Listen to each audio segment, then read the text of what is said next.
Hello, what's up guys? Isa na namang magandang umaga, magandang tanghali, magandang hapon sa ating mga kakusina. At sa araw na to ay ito yung ating preparasyon, no? Nagawa natin ay ang Hawaiian chicken, no? Kaya pininyahang manok at nilagyan ko lang ng gulay-gulay, no? May carrots, may bell pepper tayo, yan, at saka may tawag ito, yung chili pepper, no? Yung green, no? Yung kulay green, no? Hindi yan siya bell pepper, no? Chili pepper yan, pero green. Pero hindi ganang maano yan, tama-tama lang guys, no? Yun ang pampakulay, dagdag kulay natin. So guys, ito na naman, lalako tayo sa ating beef, yan daw, beef standard chop ng European. Ito yung ating bibigay sa kanila, ito yung umukulo-kulo pa yan guys. At ito din ang ating sausage zucchini, no? Yan, sausage zucchini yan guys, no? So dito naman sa isa guys ay luto na nilagang spirits, pero baka to guys. Ayan, ayan, no? Yan, ito isabaw lang natin guys, no? Nilagang baka. Dito sabaw lang to guys. Sa atin ay pwede nating gawing yan, no? Pwede nating gawing main course yan o ulam natin, no? Kompleto na yan. May gulay na, may sabaw pa, may laman. So, kung tutusin, pwede na lang. Pero dito, hindi pwede. No, kailangan may sabaw, iba yung sabaw, iba yung gulay, at saka yung ulam natin. So, yan guys, ano? Yan lang ang hintayin natin maluto kasi ito luto na. Luto na rin to, at saka ito. So, ayan. So,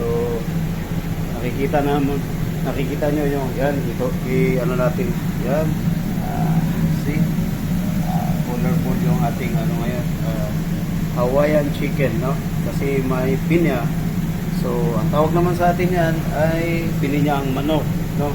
Kasi yung sauce na ginagamit ko dyan is coconut milk, and then dinagdagan ko rin ng konting cooking cream, which is heavy cream, no? Para lalapot siya ng konti.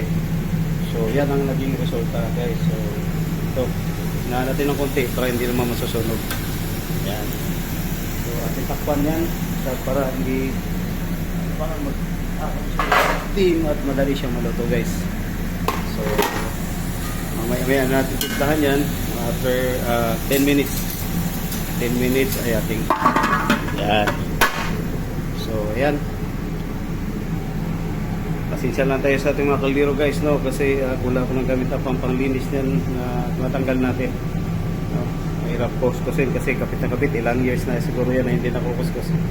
So ayan, so ito hindi natin naipakita yung laman. So yan yan guys, no? Ayan, yan, no? Yan yung laman. Ayan, yan yung sabaw nila. So yun ang ating presentation ngayon sa araw na to guys, no? So another mamayhapon naman yung gagawin natin.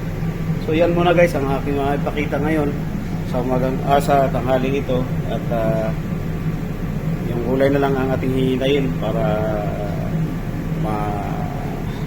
kompleto na natin lahat. Pero pwede natin maupupo kasi yan lang ang hinihintay natin. Tsaka time check guys, time check pala guys is 11:05, no? Napaga tayo kasi maaga akong nag-umpisa nagluto. So ayan, pumukulo-kulo din. So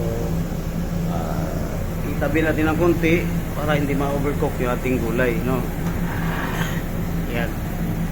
Yan, so ayan na yung ating nilaga, no? Yan din. So that's it guys. At dadako tayo sa ating steward kung ano yung ginagawa niya ngayon dito, kung anong kinabalahan niya ngayon. So anong ginagawa kaya dito? Pag yan makita ko, nagsiselfon lang. Nahuli ko guys, huli ko pero di kulong. Oras ng trabaho guys. So asan na makikita yan, ha? Oh, ha? Oh. Yun, makita yung pagmumukha ko. Kala nila, relax ako dito eh. Talagang sobra sa relax. Kita mo, kita mo, hawak-hawak cellphone guys, oh. Oh, kita mo. Oh. Sa iyo, okay na yun. Huli pero di kulong. Saan pa kayo dyan, di ba? Huli-huli ko guys, yung aking steward naman. Pa-chill-chill lang, ganyan. Eh, wala naman tayong gagawin na eh. Huwag ka mo nang matayo dyan.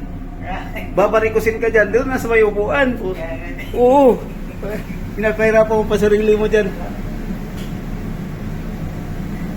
Eh, ganito lang kayo ni guys. So, katawaan, no? Hindi natin mo yun siya nung sisirusyon yung trabaho natin na kung saan ay tapos na tayo sa pag-prepare, no? So, ganun lang guys, yung buhay namin dito. May katitawanan, may pressure din minsan, no? At bugbugan din minsan. Ito, malog-log tayo kasi maaga tayo nakapag-prepara. So, hanggang dito na lang guys. Bye-bye! Ay, bago pala ang lahat ay inibitahan ko pala yung mga hindi pa nakapag-subscribe sa ating YouTube channel, no? Shift TV 0.1, paki-like ang share na lang din po, subscribe sa mga hindi pa nakasubscribe at sagad lubos-lubusin niyo rin po yung ating paki-post na lang na ating bell button para updated kayo sa ating video na i-upload from time to time, no? Kasi minsan nagla-live tayo, kaya yun guys, at maraming salamat sa uli. Hanggang sa susunod, God bless.